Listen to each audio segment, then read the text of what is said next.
Nuevamente, buen día. Vamos ahora a disponernos a adorar a nuestro buen Dios por medio de la predicación y la audición de la palabra de Dios.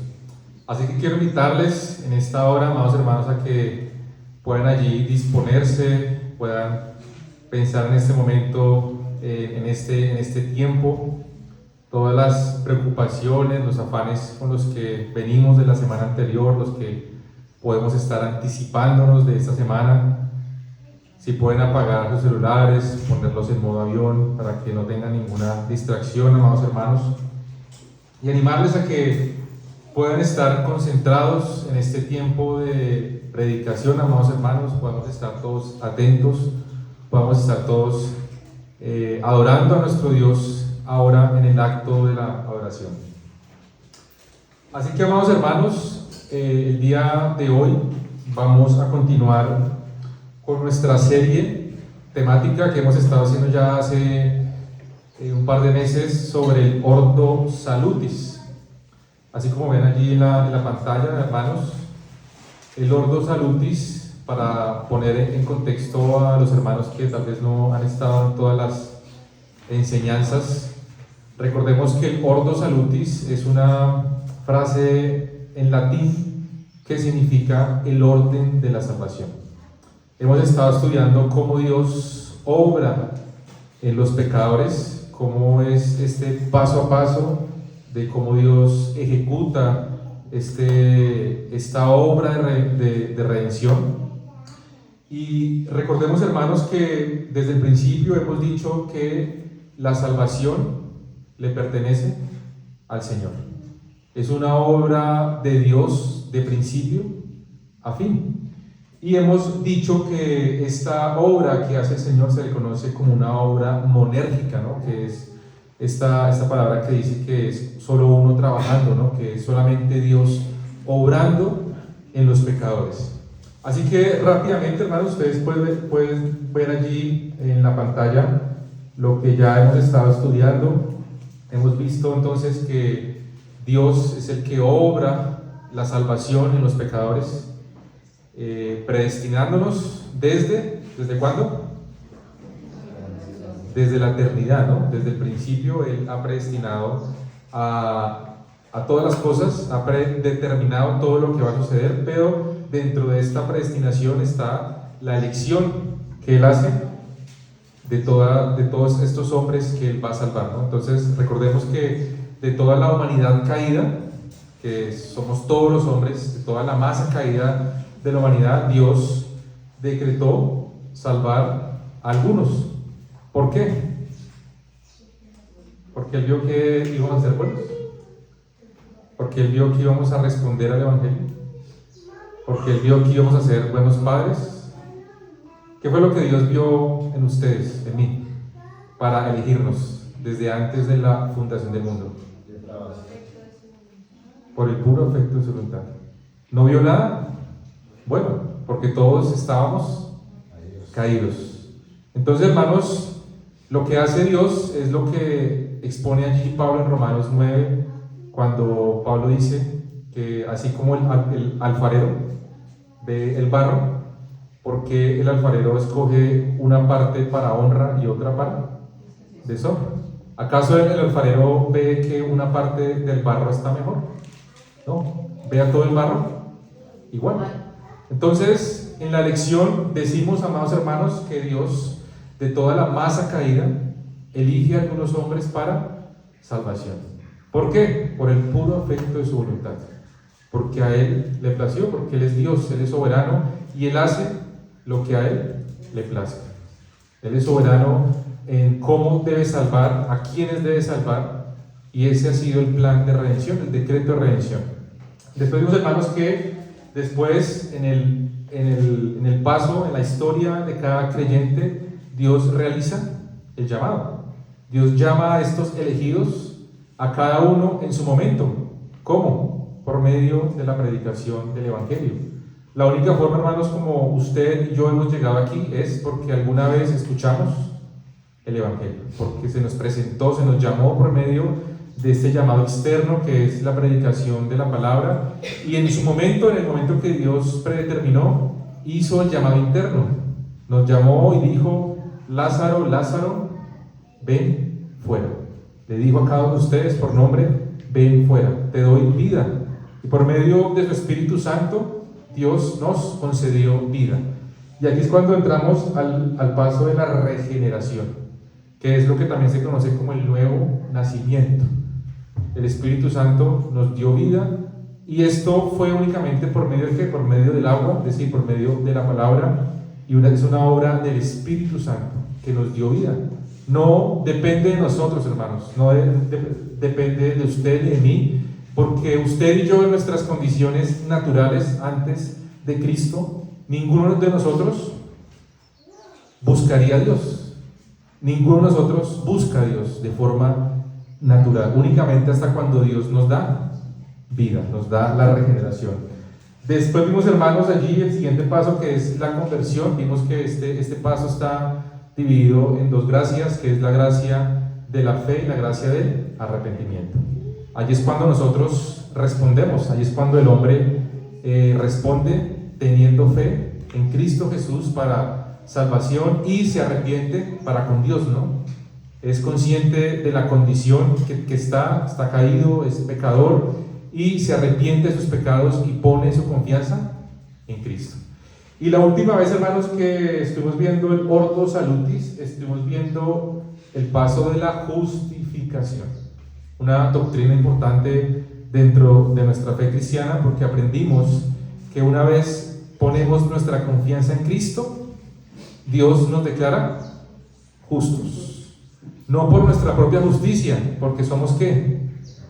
Somos pecadores, somos injustos, no merecemos, sino únicamente por la justicia perfecta de Cristo Jesús. Una vez creemos en Él, Dios nos declara justos, es un acto legal.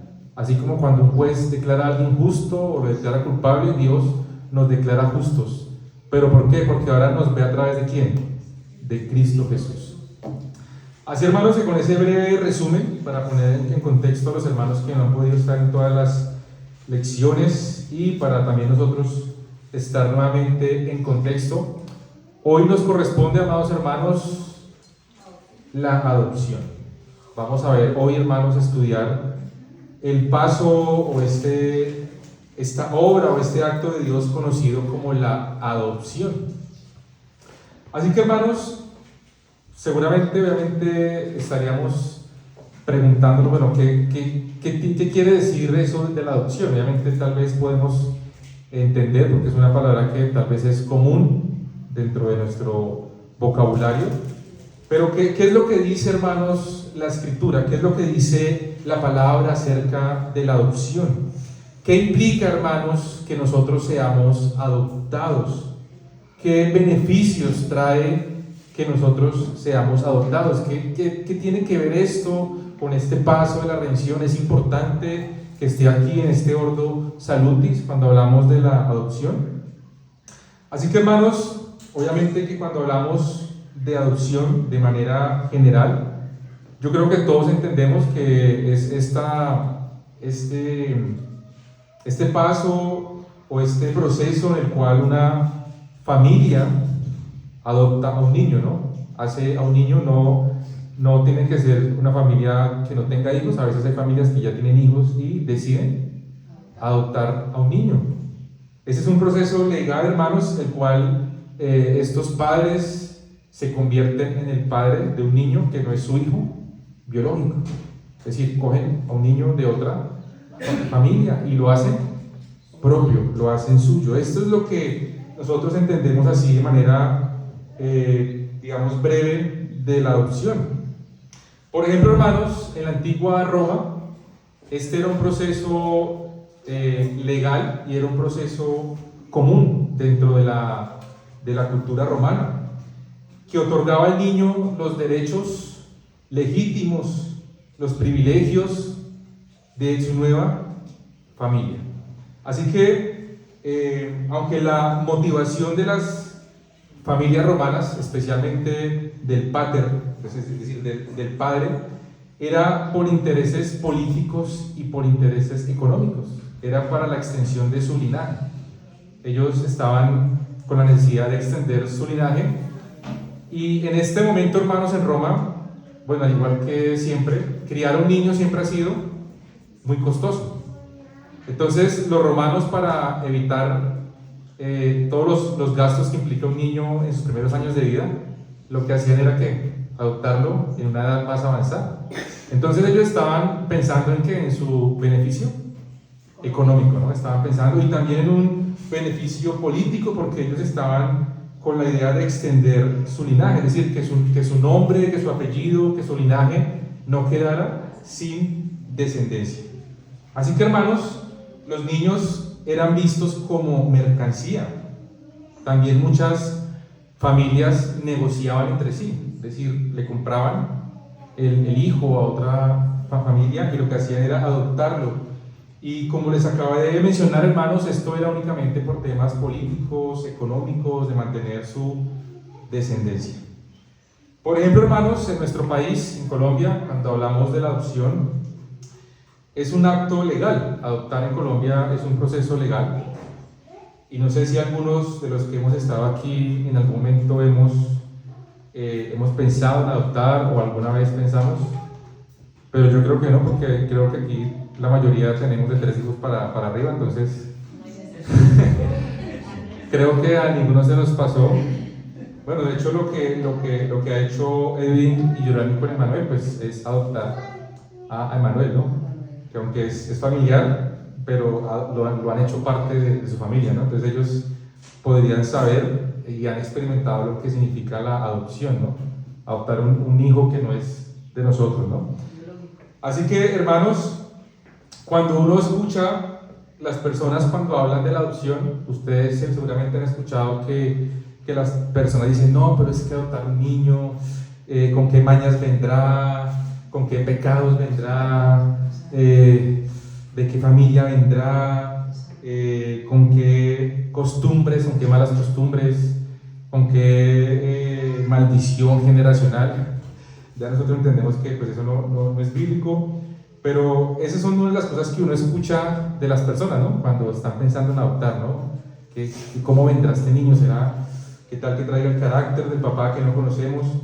Así que, hermanos, aquí en Colombia para adoptar son procesos bastante complejos, extensos, donde a los futuros padres se les hacen muchas entrevistas, visitas, miran su perfil psicológico, miran si tienen la economía, el entorno donde el niño vivirá. Entonces, hermanos, el proceso aquí en Colombia, aunque es legal, es un proceso bastante extenso, complicado. Y lo que supuestamente dice el ICBF, que es la entidad encargada de los procesos de adopción aquí en Colombia, ellos dicen que deben primar los derechos del niño, ¿no? Que obviamente no priman los derechos del papá, sino deben primar los derechos del niño. Así que ellos deben mirar que en estos criterios, para que el niño pueda estar sustentado, alimentado, vestido, cuidado, atendido, enseñado, etc. Eso es lo que uno entiende, hermanos, por la adopción, ¿no? En el contexto histórico en nuestro país. De hecho, hay un hermano con el que comparto en la facultad cuando voy al seminario, y este hermano, él está en este proceso de adoptar a un niño con su esposa, porque no han podido tener niños, y una de las cosas que él afirma es que efectivamente este proceso es un proceso complicado, ¿no? De muchos procesos, de muchos trámites. Y una de las cosas que él me contaba en este proceso de adopción es que efectivamente a él le afirman que deben primar los derechos del niño, ¿no? Deben primar los derechos fundamentales del niño, su entorno, porque aquí lo que importa es el niño, ¿no? Es lo que están diciendo, lo que importa es el niño.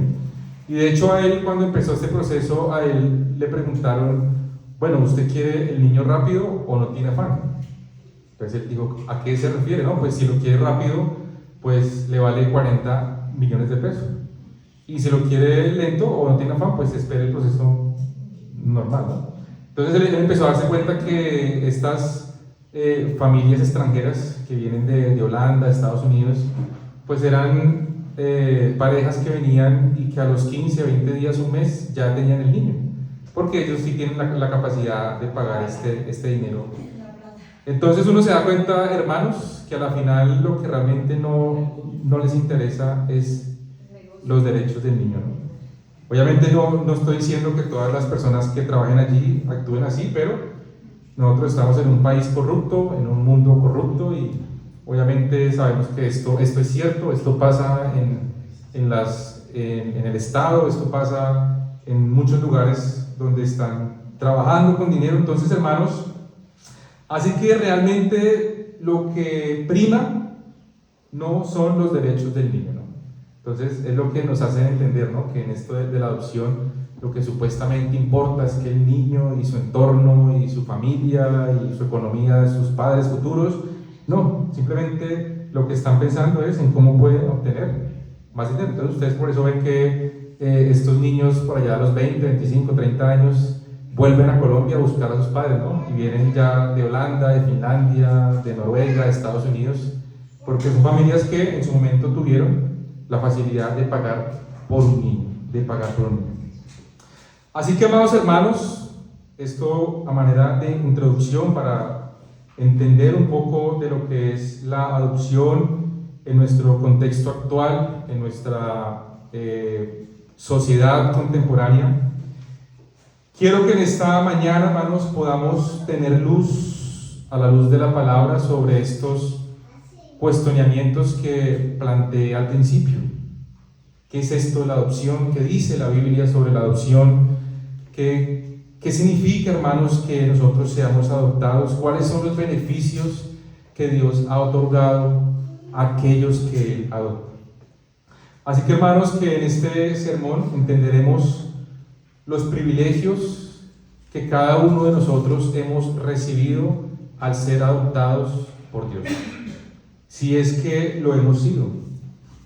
También tenemos deberes y veremos también la adopción como este acto de Dios, esta obra salvadora de Dios y estas bendiciones que gozamos del Salvador por Dios. Y veremos que una vez alguien ha sido adoptado, hermanos, y escuchen y presten atención a esto, una vez que alguien ha sido adoptado por Dios, jamás dejará de ser hijo de Dios. Así que si usted ha sido adoptado por Dios y hoy se va a dar cuenta, a la luz de la palabra, si usted ha sido adoptado por Dios, usted nunca dejará de ser hijo de Dios. Así que, amados hermanos, cuando hablamos de la adopción, decimos que es un acto de Dios mediante el cual Él nos hace miembros de su familia. Así como cada obra, la elección, el llamado, la regeneración, la conversión, la justificación, todo esto son obras de Dios. Y también la adopción, hermanos, es un acto de Dios, es una obra de Dios mediante el cual Él nos hace miembros de su familia. Él nos adopta como hijos. Nuestra confesión bautista de fe dice que los que son adoptados son incluidos en el número de los hijos de Dios. Y también, hermanos, al igual que la obra de la justificación, podríamos afirmar que la adopción también es un cambio de estatus legal. Ustedes recuerdan que la justificación es un acto legal en el que se nos declara justos, y la adopción también podría ser un acto legal en el que antes nosotros éramos hijos de ira, antes éramos esclavos, y es un cambio legal que ahora pasamos de esclavos a hijos de Dios. Antes éramos esclavos del pecado, esclavos de nuestra anterior naturaleza, y ahora podemos ser llamados hijos de Dios. Así que, hermanos, en primer lugar, si nosotros hemos recibido el Espíritu Santo, nosotros podemos ser llamados hijos de Dios. Es decir, que si hemos nacido de nuevo, que si el Espíritu Santo ha obrado en nosotros, otorgándonos vida nueva, podemos ser llamados hijos de Dios. Así que quiero invitarles a que nos ubiquemos allí en nuestro texto principal, en Romanos 8.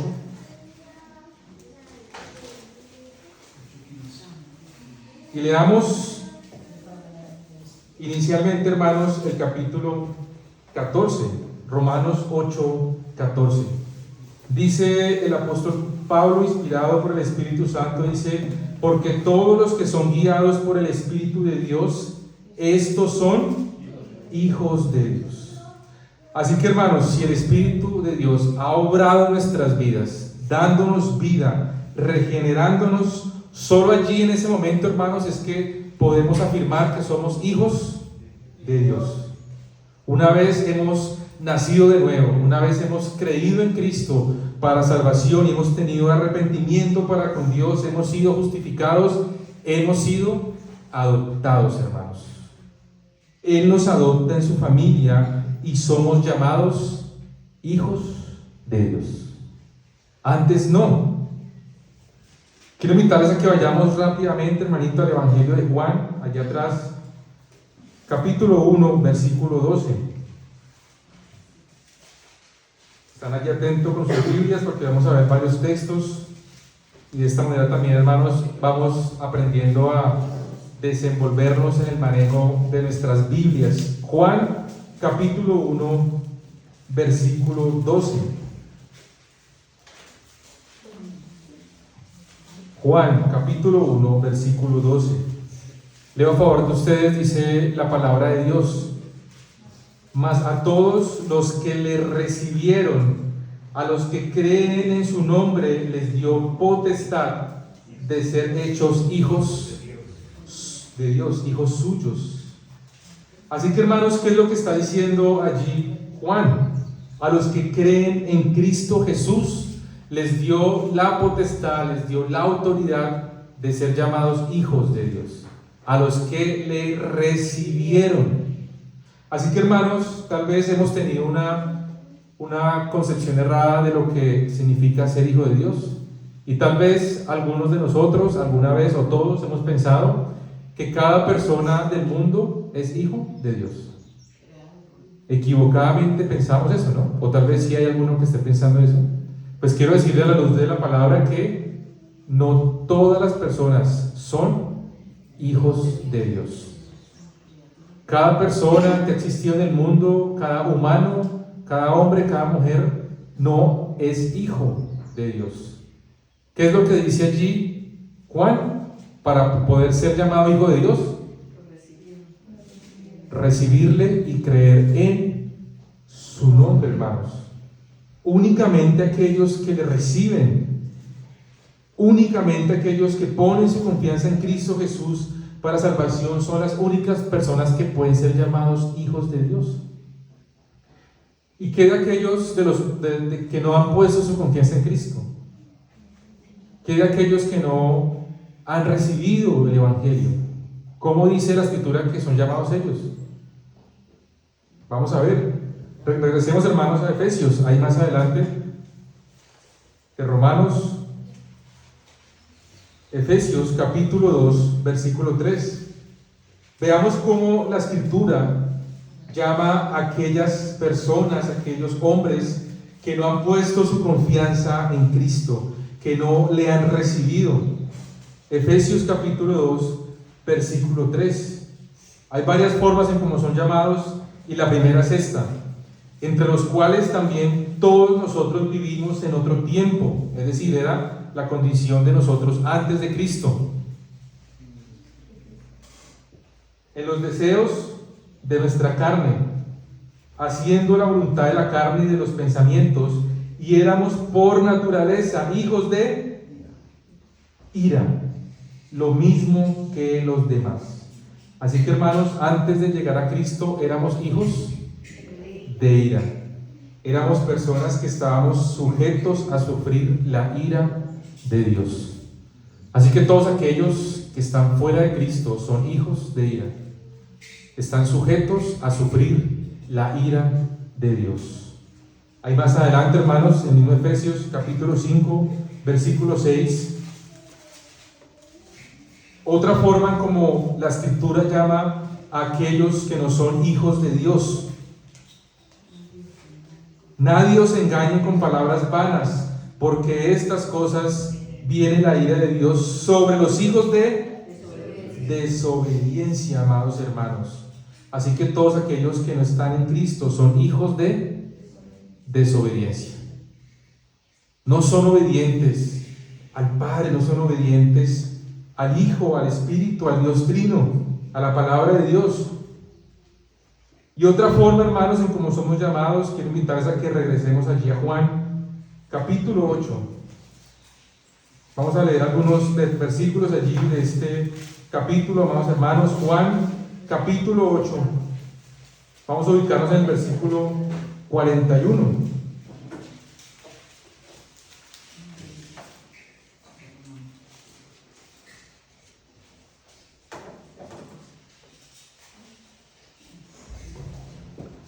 Juan capítulo 8, versículo 41.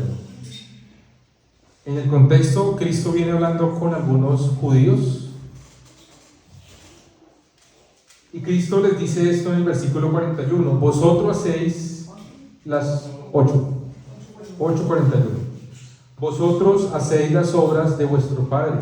Entonces le dijeron: nosotros no somos nacidos de fornicación, un padre tenemos, que es Dios.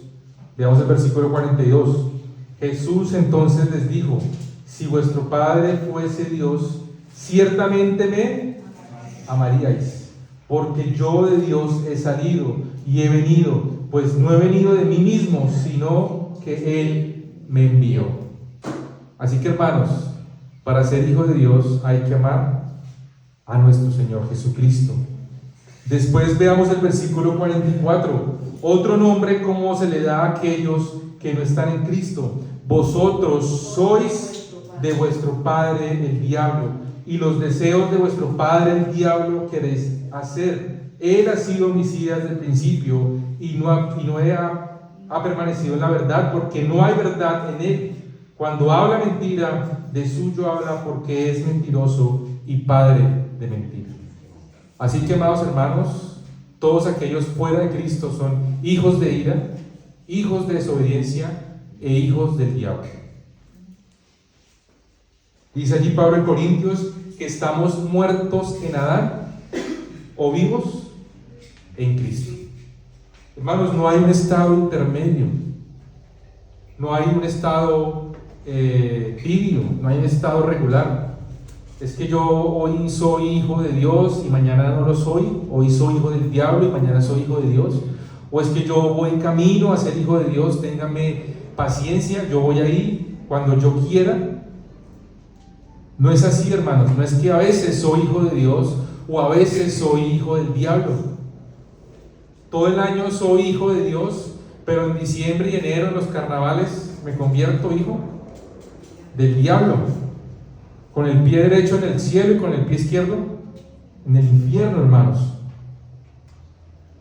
Y es por eso que aquí en Ocaña hay como el síndrome del cristiano, entre comillas, ocañero, ¿no? Que dura 10 meses en la iglesia y se desaparece en diciembre y enero. Por allá en febrero aparece otra vez, con la ropa todavía llena de espuma y de maicena. Hermanos, ¿somos hijos de Dios o somos hijos del diablo? No hay un lugar intermedio, no es que yo voy y vuelvo. Y es que las personas, amados hermanos, creen que el infierno será un lugar gobernado por Satanás. Imaginan a Lucifer allí centrado, allí en su trono, con su trinche o su tridente, y al lado el anticristo, y se imaginan allá un carnaval, y dicen: no, vamos a estar allá quemándonos, pero alegres, porque va a haber sexo, drogas, fornicación, orgías, alcohol, y vamos a estar allá disfrutándonos la vida con el diablo y los demonios. Hermanos, la ira de Dios estará allí. ¿Saben ustedes qué va a ser lo más difícil del infierno, amados hermanos? Que Dios estará allí, pero con todo el peso de su ira, descargada sobre el diablo, sus ángeles y sus hijos. Todo el peso de la ira de Dios, hermanos. ¿Usted se asusta cuando escucha un trueno? Bueno, eso es algo mínimo, un anticipo Allí los israelitas, cuando vieron los truenos en el monte Sinaí y el fuego y las trompetas, se asustaron tanto, hermanos, que no querían escuchar más a Dios. Y únicamente eso, hermanos, son preludios, son intros, son anticipos de la ira de Dios. Así que si hoy somos hijos de Dios, ya no somos hijos de ira, y seremos libres de recibir todo el peso de la ira de Dios, amados hermanos. Todo el peso de la ira de Dios. Y eso será lo más difícil, que estarán allí, verán a Dios, pero con toda su ira. Y ya no habrá vuelta atrás. Otra vez allí en nuestro texto en Romanos, en la porción principal del pasaje, hermanos, Romanos 8. Leamos ahora el versículo 15, Romanos 8, 15.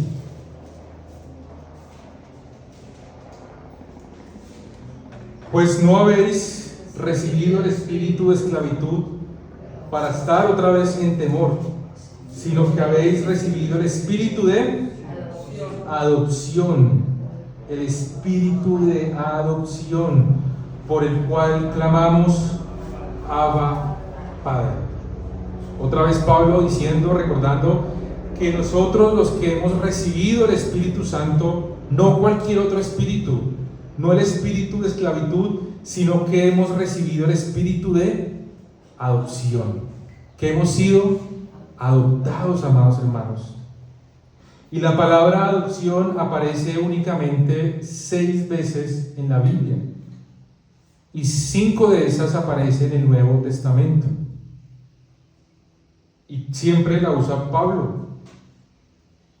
Y la palabra adopción, hermanos, en el griego es la palabra huiotsexia, que significa colocar como hijo, poner como hijo. Así que, hermanos, el significado que Pablo da a esta palabra adopción es tomado de esta práctica romana y griega de la época de adoptar hijos, porque se sabe que el adoptado salía de su familia natural, perdiendo todos sus derechos con esta anterior familia, quedando desvinculado de todas sus responsabilidades con su familia. Pero ahora este adoptado adquiría ¿qué? Los privilegios, las responsabilidades, los beneficios de su nueva familia. Y así también se hacía partícipe del patrimonio y la herencia de esta nueva familia en la que ha sido adoptado, hermanos. Así que, hermanos, uno de los beneficios o privilegios que nosotros hemos recibido de ser adoptados por Dios es que hemos recibido al Espíritu Santo. Dios otorga su Espíritu a aquellos a quienes ha elegido, les da vida, los llama, los salva y los adopta como hijos. Y el Espíritu Santo mora en nosotros para redarguirnos, nos ha convencido de pecado y ahora obra en el proceso de santificación de nuestras vidas, que será hasta cuando Cristo vuelva. Por eso dice allí en Romanos 8, 16, el Espíritu mismo da testimonio a nuestro espíritu de que somos hijos de Dios, hermanos. Estamos convencidos, ya el Espíritu Santo nos convence de que somos hijos de Dios, de que le pertenecemos a Él. Otro beneficio, amados hermanos, que está allí Pablo expresando en el versículo 15, es esta atención paternal de Dios, esta relación íntima que Dios ofrece al ser llamados hijos de Dios. Y que nosotros podemos gritarle, dice allí el versículo 15 al final, Abba, Padre. Ahí dice, clamamos. Y el verbo en el griego es el verbo craso, que literalmente es llamar a gritos, llorar, implorar, chillar, llorar, como quieran decir. Nosotros lloramos, imploramos, clamamos a gritos, Abba, Padre. Y Abba, hermanos, es la palabra en arameo para Padre. Es la palabra en arameo para Padre. Así que, hermanos, Y seguramente hemos escuchado alguna vez yo lo escuché y lo creía durante mucho tiempo, que la palabra Abba significaba papito o papi o papacito, y no, hermanos, la palabra Abba es la palabra padre, padre. A Dios no se le puede llamar ni papito, ni papi, ni parcero, ni compadre, ni man, ni chucho, ni chuchito, no, Padre. Él es nuestro Padre, hermanos. Así que dice que podemos clamar ahora Abba, Padre.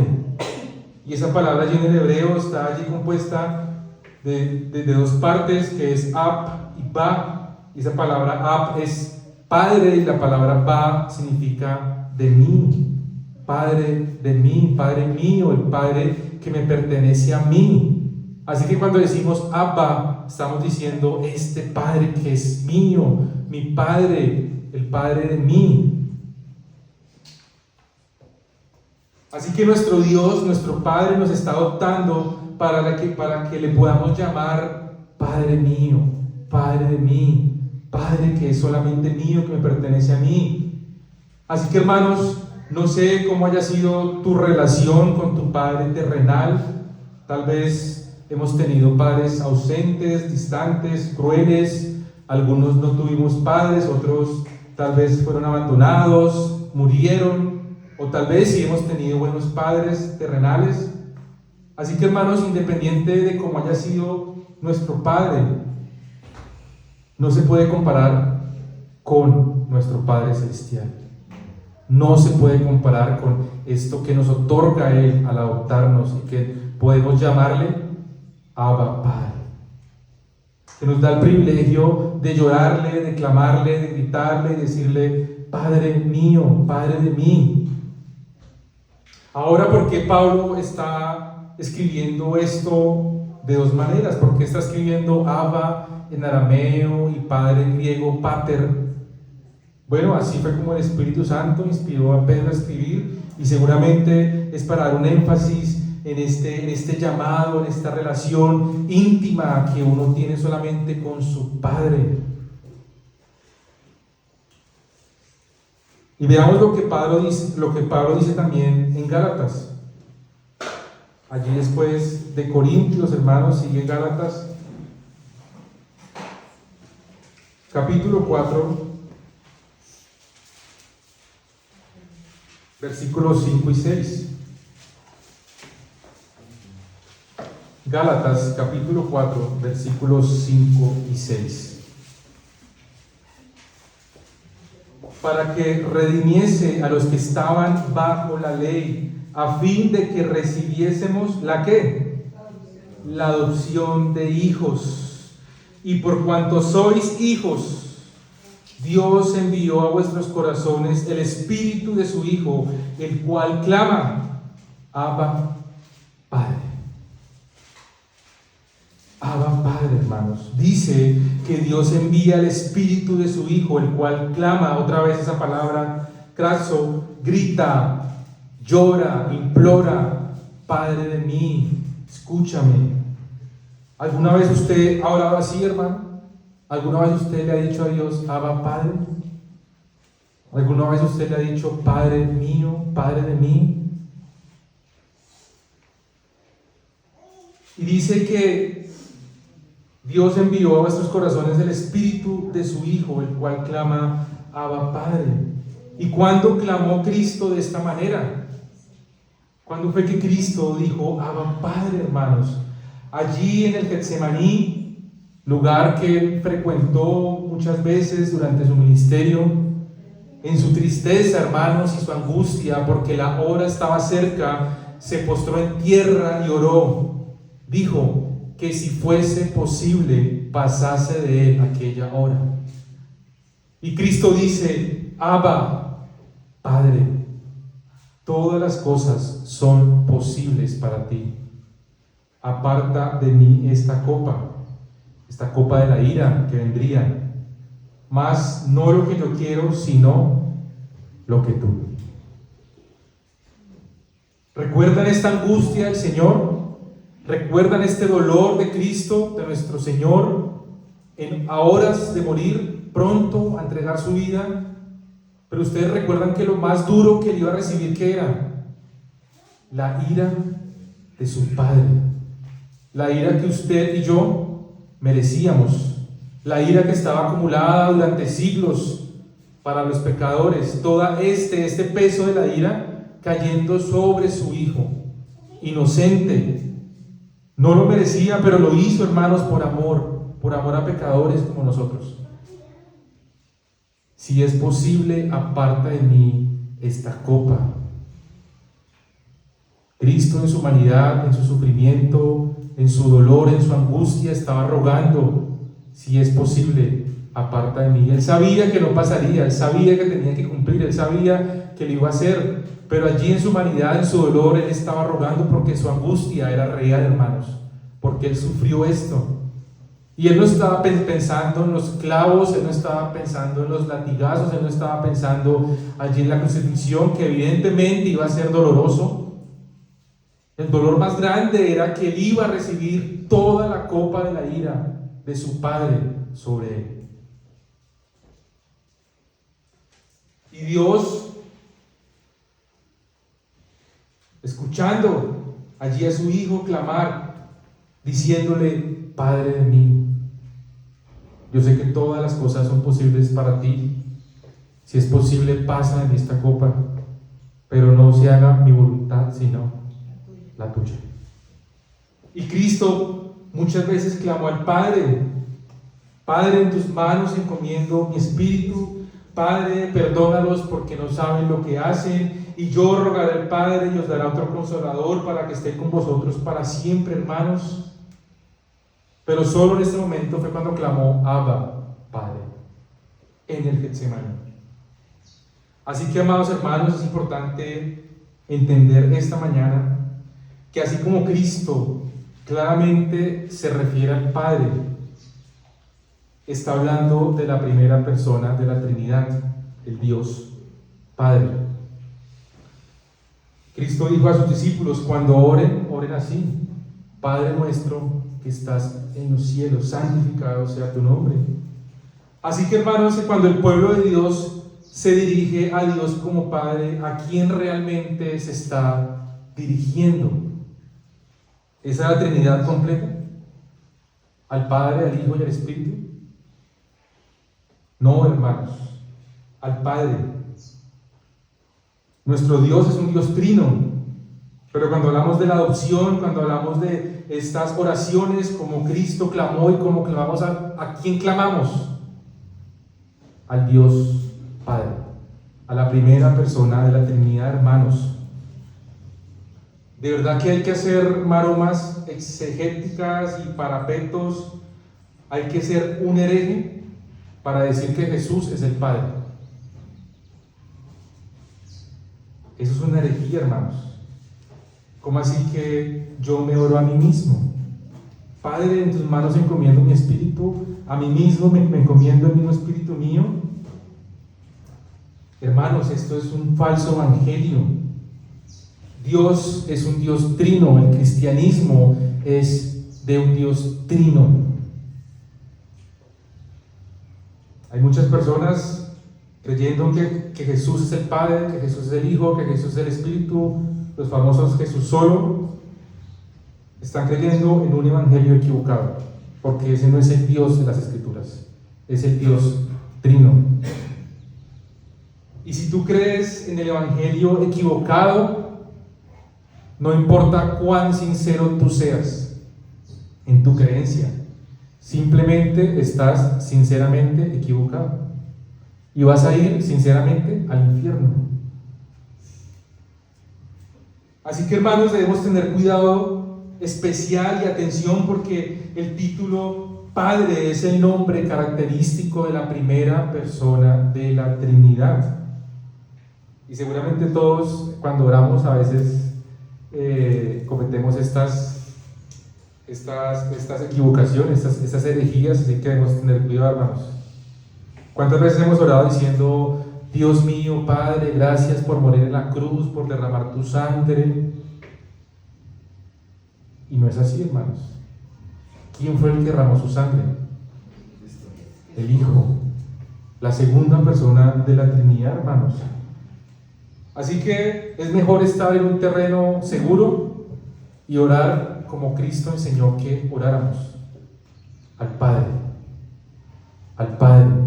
Pero sabemos que esas oraciones son únicamente posibles por la mediación del Hijo.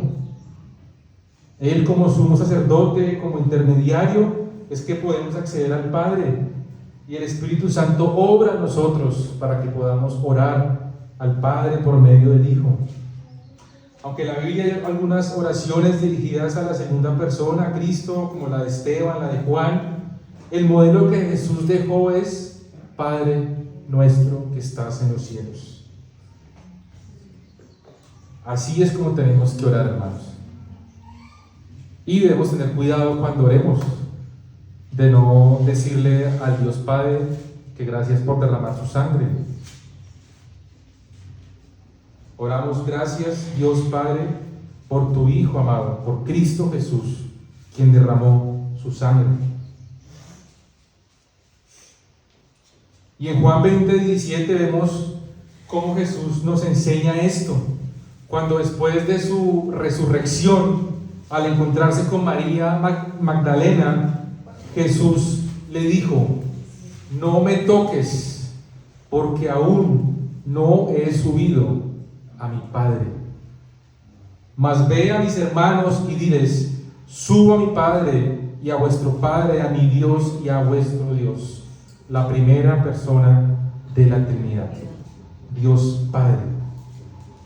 Y es aquí, hermanos, cuando Cristo dice: mas ve a mis hermanos, que encontramos otro beneficio de adopción.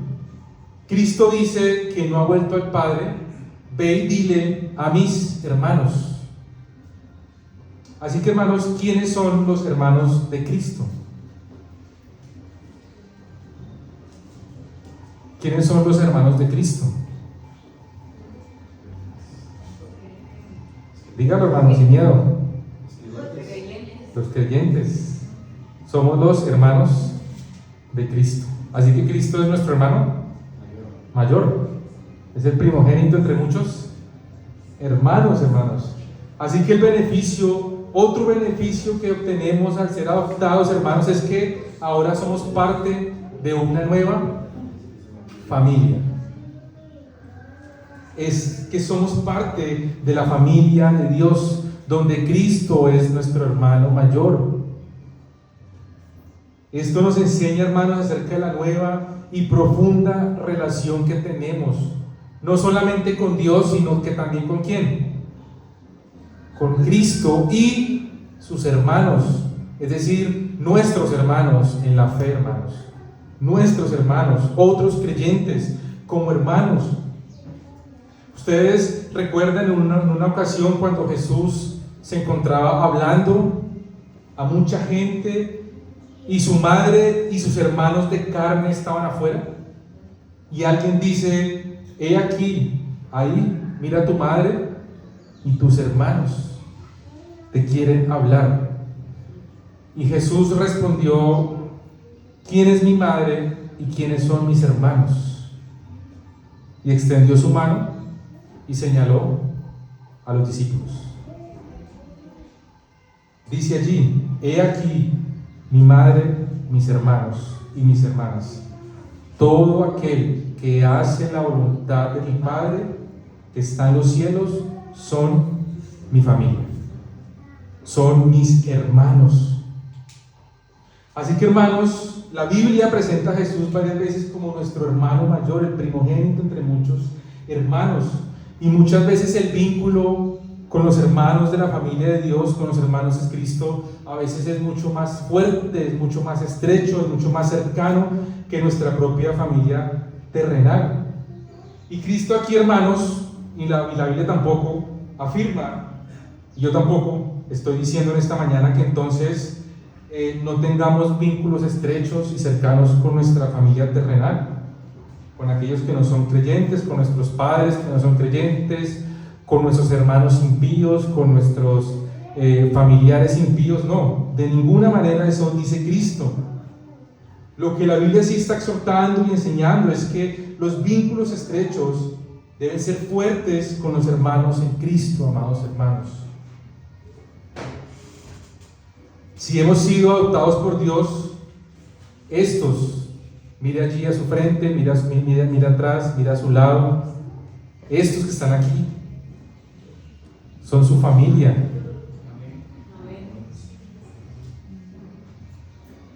Nuestras hermanas, nuestros hermanos.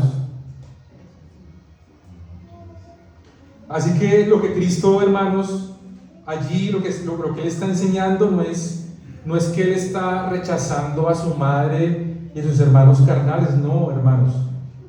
Él está enseñando que todos aquellos que hacen la voluntad de su Padre es su familia, son sus hermanos. Así que, hermanos, hay que tener un equilibrio, ¿no? Porque a veces estamos en un vínculo tan estrecho con nuestra familia terrenal que no tenemos ningún vínculo con la familia de Dios. O al revés, ¿no? A veces tenemos un vínculo con la familia de Dios y olvidamos los vínculos con la familia terrenal, ¿no? Y ambas cosas están en la Biblia, porque Dios nos demanda a honrar a nuestros padres, Dios nos demanda a ser buenos esposos, amar a las esposas, Él nos ama, Él nos demanda a amar a nuestros hijos, pero también nos está demandando a la comunión con los hermanos, a soportarnos unos a otros, a amarnos unos a otros, a confesar vuestras ofensas unos con otros, a cuidarnos unos con otros, hermanos. Así que tenemos este gran privilegio, amados hermanos, de hacer parte de la familia de Dios. Hacer parte de la familia de Dios, amados hermanos.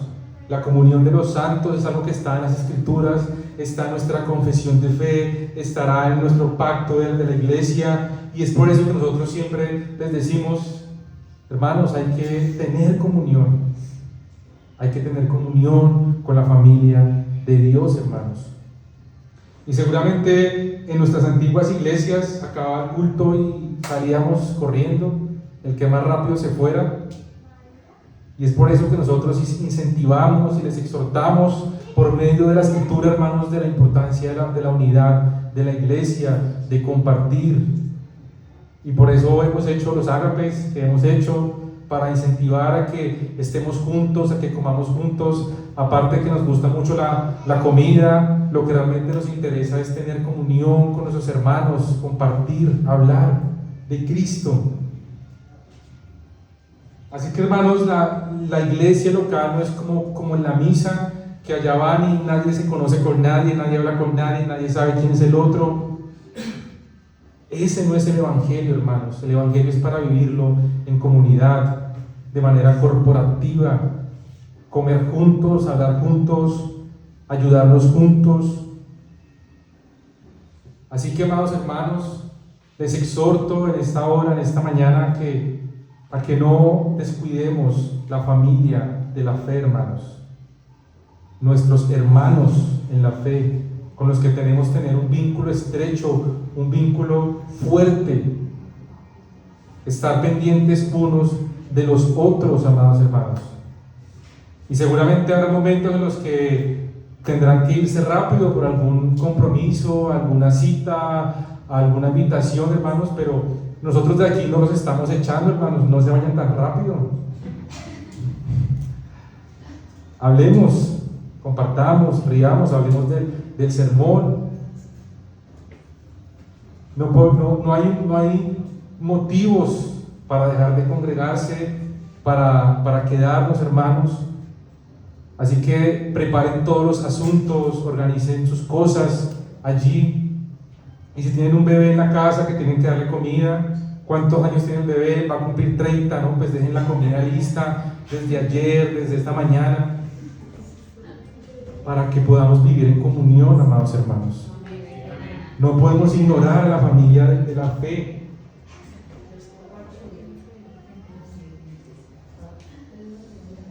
Por ejemplo, esta semana, hermanos, ¿cuántas cosas pasaron en la semana anterior? ¿Cuántos saben que Edwin y Julián iban a viajar y se accidentaron? ¿Cuántos los llamaron? ¿Cuántos les escribieron? Dairo y Melissa tenían un mes sin asistir, casi se van, no vuelven, los llamaron, los visitaron. La hermanita Denis estuvo enferma, la hermana Anjul estuvo enferma, la hermanita Teresa, uno la ve triste, ¿qué tiene hermana? Está enferma. ¿Cuál es la tarea, hermanos, de nosotros? El hermano Chus también estaba enfermo.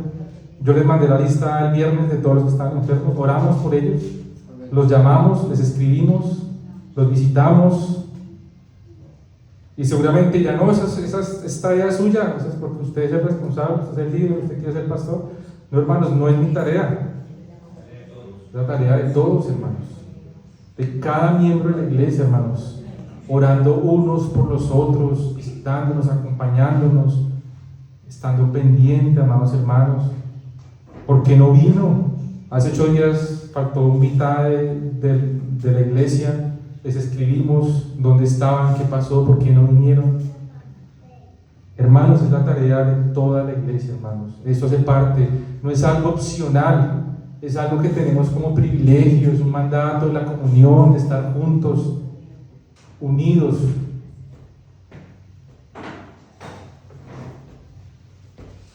Regresemos, hermanos, a Romanos 8, nuestro texto principal, Romanos 8, 17.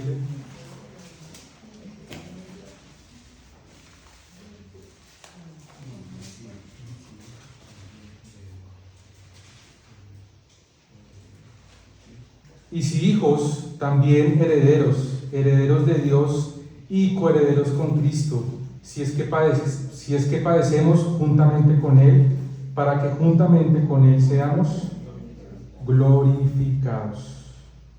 Así que, hermanos, tenemos una herencia paternal. Dios nos hizo renacer por la resurrección de Jesucristo de los muertos, dice Pedro más adelante, para una herencia incorruptible, incontaminada e inmarcesible, reservada en los cielos para nosotros. Amados hermanos, esto es lo que se conoce como el ya, pero todavía no. Somos hijos de Dios, sí, pero disfrutaremos de esta total plenitud ¿cuándo? En la eternidad, cuando Cristo vuelva por segunda vez y hayamos resucitado en nuestros cuerpos transformados. Somos salvos, sí, pero recibiremos la plenitud de la salvación en el siglo venidero. Somos hijos de Dios, sí, pero recibiremos la plenitud de esta herencia en la eternidad. Ya, pero todavía no. Recibimos beneficios, privilegios actuales de la salvación, de la adopción, pero será completo en los cielos nuevos y en la tierra nueva, hermanos. Allí más adelante, Romanos 8, veamos lo que dice el 19. Porque el anhelo ardiente de la creación es el aguardar la manifestación de los hijos de Dios. ¿De quiénes? De los hijos de Dios, no de toda la creación, únicamente de los hijos de Dios. ¿Cuándo será esta manifestación? Cuando Cristo vuelva, hermanos. Dice que la creación está anhelando ese momento. Después, más adelante mismo en el 21 dice: porque también la creación misma será libertada de la esclavitud, de corrupción, a la libertad gloriosa ¿de quiénes? De los hijos de Dios. Y después en el 23 dice: y no solo ella, es decir, no solo la creación, sino que también nosotros mismos, que tenemos las primicias del Espíritu, nosotros también gemimos dentro de nosotros mismos, esperando la adopción, la redención de nuestro cuerpo. ¿Esperando qué, hermanos? La adopción. La adopción es presente, pero también es futura. Ya, pero todavía no. Disfrutamos de los beneficios de la adopción, pero esta plenitud de la adopción será ¿cuándo? En la eternidad, en el siglo venidero, cuando Cristo venga por segunda vez, amados hermanos. Así que Dios nos cuida como nuestro Padre. Ese es otro beneficio que tenemos de ser adoptados. Pues si vosotros, siendo malos, sabéis dar buenas dádivas a nuestros hijos, ¿cuánto más vuestro Padre que está en los cielos dará buenas cosas a los que le pidan, hermanos? Si usted y yo, siendo malos, damos buenas cosas a nuestros hijos, ¿cuánto más el cuidado paternal de Dios? que es un amor perfecto, es el amor de Dios. No es como el amor de nosotros, que es un amor imperfecto, somos pecadores. Dios nos guía, como dijo Pablo allí en Romanos 8:14, que somos guiados por el Espíritu de Dios. Estos son hijos de Dios, los que son guiados por Dios. Tenemos esta atención paternal de Dios, amados hermanos, de intimidad, de la cual podemos decirle: Abba, Padre. Recibimos esta herencia paternal de Dios, de ser herederos y coherederos junto con Cristo de los padecimientos, junto con Él, y todas las bendiciones espirituales de Cristo y la futura redención de nuestro cuerpo, hermanos, la adopción futura. Ahora somos parte de una familia, la familia de Cristo, y estos que estamos aquí, los que están aquí, hermanos, son nuestra familia. Los que hacemos la voluntad de nuestro Padre que está en los cielos. Y también, hermanos, como hijos recibimos la disciplina de Dios. Rápidamente quiero invitarse a que vayamos al libro de Proverbios, amados hermanos. Proverbios capítulo 3, del 11 al 12.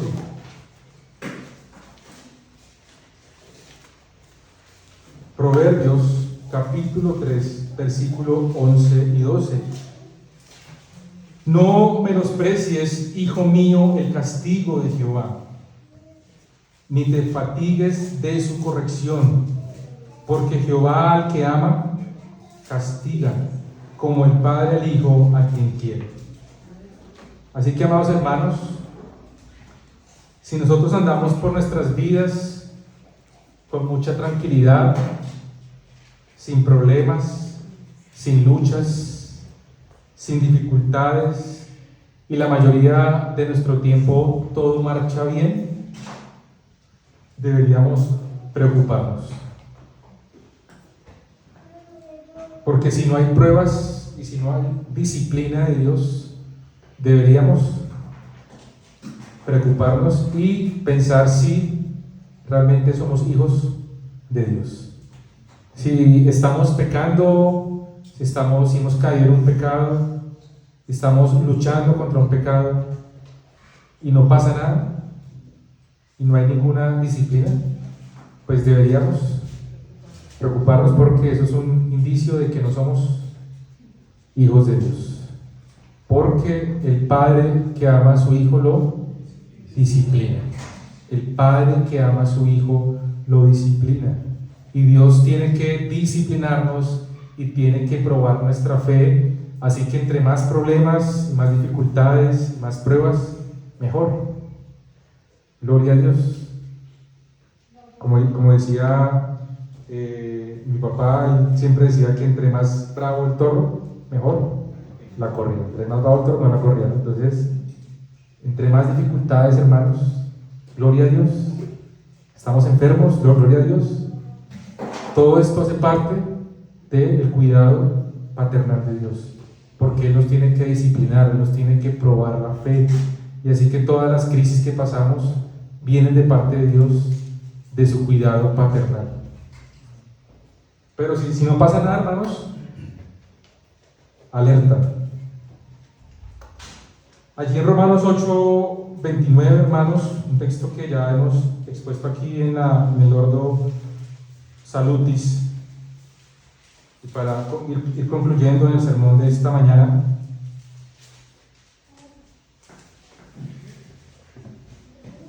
como hijos de Dios, hermanos, nosotros tenemos deberes que cumplir. Dice allí en Romanos 8:29, porque a los que antes conoció, también los predestinó para que fuesen hechos conforme a la imagen de su Hijo, para que Él sea el primogénito entre muchos hermanos. Hermanos, es nuestro deber ser a la imagen de Cristo, luchar y esforzarnos por ser como Cristo, hechos a la imagen de Cristo, pensar como Cristo, hablar como Cristo, tener el carácter de Cristo, mansos y humildes como Cristo, misericordiosos como Cristo, amables como Cristo, pensar bíblicamente, hermanos, como Cristo. Cualquier decisión que tomemos, ¿qué dice la Escritura? ¿Qué dice Cristo? ¿Cómo reacciono ante esto? ¿Qué dice la Biblia? ¿Debo pagar este tramoyo? ¿Debo pagar ¿cómo se dice cuando son los tránsitos? Las 50,000 razones. Pues claramente no, hermanos, porque Cristo no, eso está prohibido por Cristo, está prohibido por la Escritura. Cualquier cosa, hermanos, que hagamos en contra de Cristo nos aleja de acercarnos a la imagen de Cristo. Y es nuestro deber como hijos de Dios esforzarnos para acercarnos a ser hechos a la imagen de Cristo, pensar bíblicamente, hermanos. No es lo que dice alguien, es lo que dice la Escritura.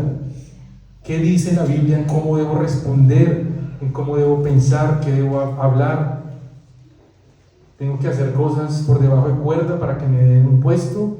Tengo que hacer cosas por debajo de cuerda para que accedan a un servicio. No, hermanos, eso no es el proceso. El apóstol Pablo y también el apóstol Pedro exhortaron a los creyentes a conducirse como hijos obedientes, es decir, en toda santidad. Dice Pablo, sino aquel que os llamó es santo, sed santos vosotros en toda vuestra manera de vivir. Sed santos en toda vuestra manera de vivir. Pablo también aconsejó a los filipenses a mantener tal comportamiento en la sociedad para que nadie tuviera de qué acusarles, hermanos. Es importante el testimonio con los de afuera. Dice Pablo allí, para que seáis irreprensibles y sencillos, hijos de Dios sin mancha, en medio de una generación maligna y perversa. Así que las personas de afuera con las que trabajamos, nuestros vecinos y familia en conversa, ellos saben que somos hijos de Dios. Les mostramos que somos hijos de Dios. Somos de buen testimonio para con ellos. Ellos podrían afirmar que somos hijos de Dios. Y finalmente, hermanos, para concluir, el apóstol Pablo dice el apóstol Juan dice en 1 Juan 3:10, en esto se manifiestan los hijos de Dios y los hijos del diablo. Todo aquel que no hace justicia y no ama a su hermano no es de Dios. Todo aquel que no hace justicia y que no ama a su hermano no es de Dios. Aquí lo que dice Juan esta es la diferencia entre los hijos de Dios y los hijos del diablo.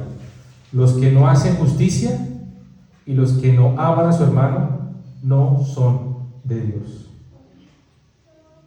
Así que, hermanos, la adopción debería llevarnos a asombrarnos de la misericordia y de la gracia de Dios, de que Él haya decidido tener una relación íntima con nosotros sin merecerla, porque merecíamos la justa condenación. Deberíamos estar en agradecimiento, hermanos, y crecer en oración y confianza por esta obra de la adopción, de poder ser llamados hijos de Dios.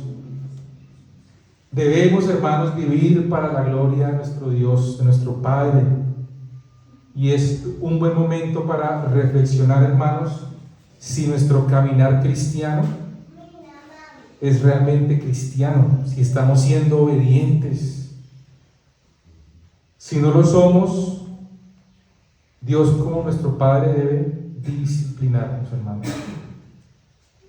Y a las personas que estén aquí, tal vez no sean creyentes, que aún no son hermanos en la fe.